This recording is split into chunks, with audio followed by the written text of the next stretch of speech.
High dear viewers, আজকে পঞ্চম থেকে অষ্টম শ্রেণীর ছাত্রদের জন্য নিয়ে এসেছি একটি গুরুত্বপূর্ণ পত্র রচনা নিয়ে, যেটা সেকেন্ড ইউনিট টেস্ট পরীক্ষার জন্য খুবই গুরুত্বপূর্ণ। অসুস্থতার জন্য আমি দ্বিতীয় পর্যায়ক্রমিক পরীক্ষায় বসতে পারিনি, এই কারণ জানিয়ে প্রধান শিক্ষকের কাছে একটি আবেদনপত্র। তো চলো শুরু করা যাক।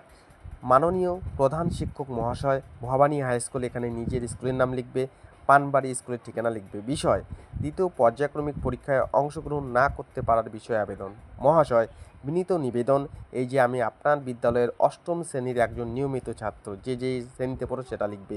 আমি অত্যন্ত দুঃখের সঙ্গে জানাচ্ছি যে শারীরিক অসুস্থতার কারণে আমি সদ্য অনুষ্ঠিত দ্বিতীয় পর্যায়ক্রমিক পরীক্ষায় অংশগ্রহণ করতে পারিনি। চিকিৎসকের পরামর্শ অনুযায়ী আমাকে কয়েকদিন বিশ্রামে থাকতে হয়েছে, ফলে বিদ্যালয়ে আসা সম্ভব হয়নি এবং পরীক্ষায় বসতে পারিনি।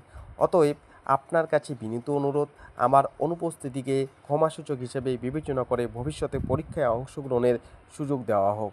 বিনীত শুভদেবনাথ, এখানে নিজের নাম লিখবে, অষ্টম শ্রেণী যে শ্রেণীতে পড়ো সেটা লিখবে, রোল নাম্বার লিখবে, তার নিচে ভবানী হাই স্কুল আমি লিখেছি, এখানে তোমাদের স্কুলের নাম লিখবে, পানবাড়ি লিখেছি, নিজের স্কুলের ঠিকানা লিখবে, তারিখ যেদিন পরীক্ষায় বসবে সেদিনের তারিখটা এখানে দেবে।